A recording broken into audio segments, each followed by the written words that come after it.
¿qué pasó con los otros movimientos independentistas? ¿Había esa dimensión tan fuerte en otros territorios? Y si no, ¿por qué tan significativo en México? Y finalmente, el problema de la crisis del antiguo régimen.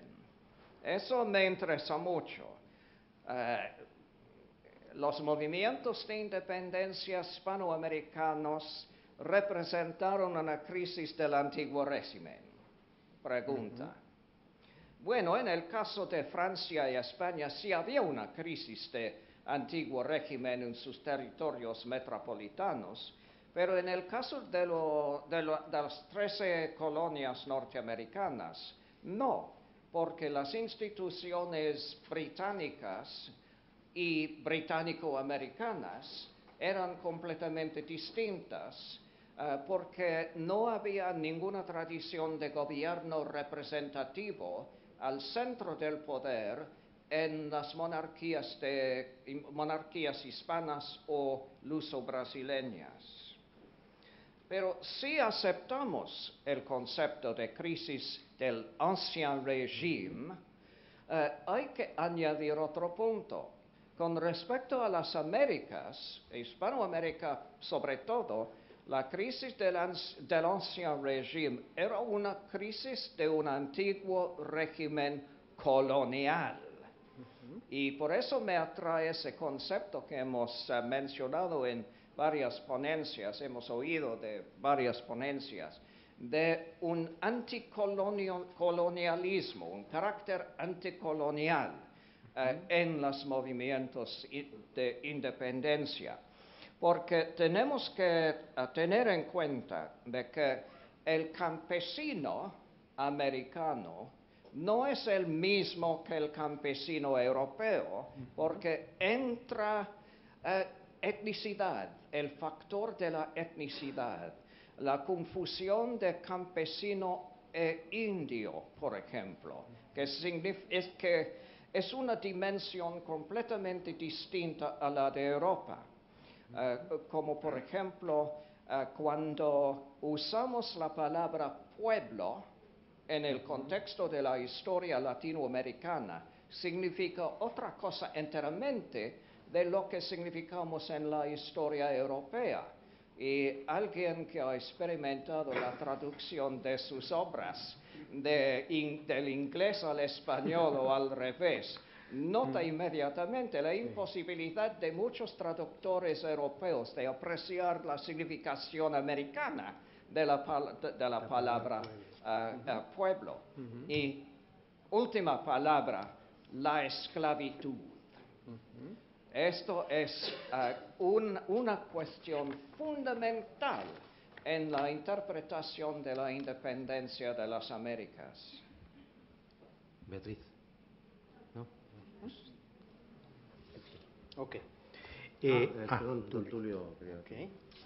Bueno, a mí me pareció fascinante esta presentación y simplemente una pequeña observación a lo que acabamos de oír.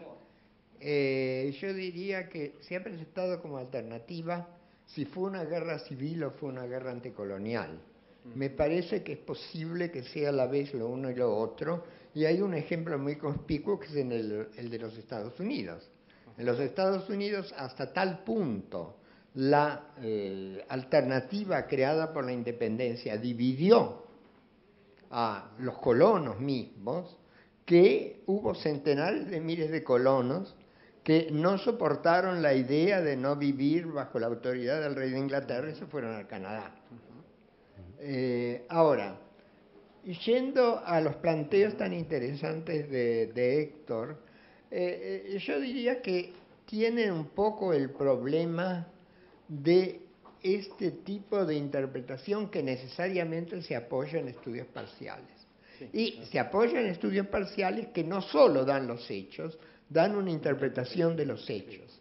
Así, por ejemplo, yo admiro enormemente el trabajo, bueno, de Lucía y sus colegas, pero al mismo tiempo creo que ellos partieron de una perspectiva en la cual hubo una revolución agraria en el Uruguay, y cosa que hubo un proyecto que potencialmente hubiera creado una transformación revolucionaria de la campaña uruguaya.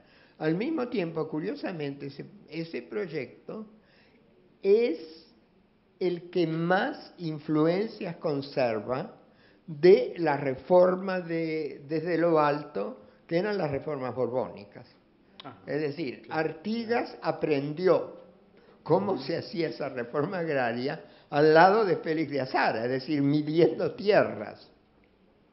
Y por otra parte hay que recordar que esa supuesta revolución agraria no fue implementada por Artigas solo, fue implementada por Artigas en asociación con el Cabildo de Montevideo, que evidentemente no tenía ningún interés en una revolución agraria, pero al mismo tiempo no tenía una oposición,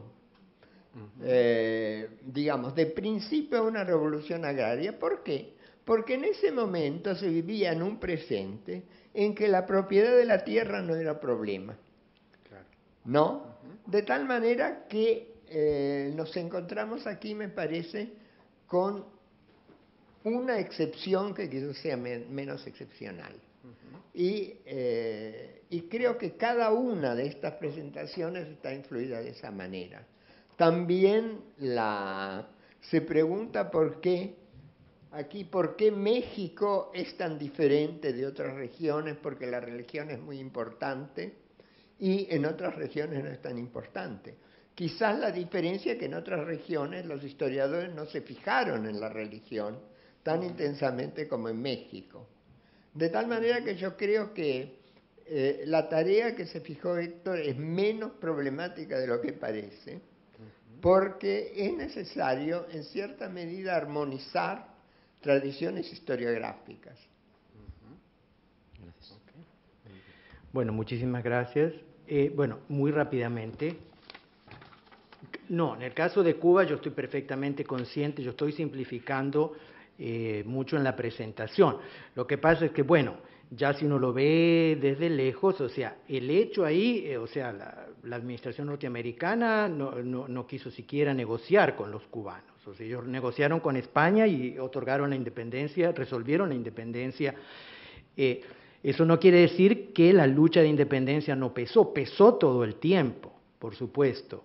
Es el mismo caso con la cosa panameña, ¿verdad? También, porque en el caso panameño no hubo guerra, pero hay intenciones de autonomía panameña todo el tiempo. Tal vez en el caso panameño es mucho más dramático, pero sin la guerra, en el caso de Panamá, sin el conflicto del canal, del problema de la negociación, si el Senado colombiano hubiera aprobado el tratado, hubiera habido tal vez un intento de secesión en Panamá, pero los gringos no hubieran intervenido. Lo que pasa es que una vez que el tratado estaba, o sea, el Senado de Colombia no quería aprobar el tratado, bueno, ahí Roosevelt dijo, tomamos Panamá, ¿verdad? O sea, es en este sentido. Creo que bueno, yo agradezco muchísimo las observaciones de Brian, de Tulio, o sea, sí, yo creo que aquí hay es cierto, y en esto de la revolución agraria artiguista, yo creo que eso de revolución agraria es un lenguaje como de los años 60, ¿verdad? Y ahí, por ejemplo, si uno lee a Real de Azúa, el análisis que él hace, porque toca ese tema en el Patriciado Uruguayo, que el libro es anterior, es mucho más prudente, ¿verdad? Lo que él dice, y sin duda que más adecuado. Y esto de armonizar, sí, es lo mismo en las lecturas sobre la independencia de Haití, o el mismo el enfoque también de Tupac Amaru, ¿verdad? O sea, les agradezco mucho. Coincido con Brian, la dimensión religiosa ha sido poco trabajada, y en general el problema del papel de la Iglesia ha sido realmente, yo creo que poco trabajado, salvo en el caso de México, que se cruzan los conflictos. Hay varios casos aquí de curas que querían ser obispos, que querían creación de obispados en todo este lío de las jurisdicciones, y en el caso de Centroamérica, esta cosa del problema del obispado, o sea, San Salvador, que es muy revolucionario, Ahí se localizan los únicos intentos preindependentistas serios en la década de 1810. Bueno, ahí en realidad el padre Matías Delgado, que es uno de los líderes de ese movimiento, él realmente lo que quiere es ser obispo. Esa es una de las motivaciones, ¿verdad? Y claro que hay muchas otras cosas muy loables del padre Delgado, pero esa motivación de que él quiere ser obispo y quiere que El Salvador sea un obispado independiente, bueno, es un elemento que juega. Entonces, está todo esto. Es muy interesante, habría que plantear, porque en realidad alguien dijo, el rey era la cabeza también de la iglesia, ¿verdad? En el siglo XIX, después hay todo el Vaticano en realidad, Roma tiene que recuperar el control después de la independencia de la iglesia, de las iglesias, ¿verdad? Y ahí, pero en el fondo, creo que este proceso de recuperación es menos conflictivo, tal vez era, pero no sé, habría que estudiar esto mucho más, porque después si uno ve en Centroamérica la rebelión de Carrera, todo esto tiene contra Morazán, o sea, esto tiene un contenido religioso de primer orden, ¿verdad? Entonces ahí la cuestión religiosa, claro que es una reacción a los liberales que han expulsado a las órdenes religiosas y todo esto en 1829, bueno, esto pesa después, ¿verdad? Sí, sin duda hay que trabajar mucho más esto. Bueno, les agradezco muchísimo la...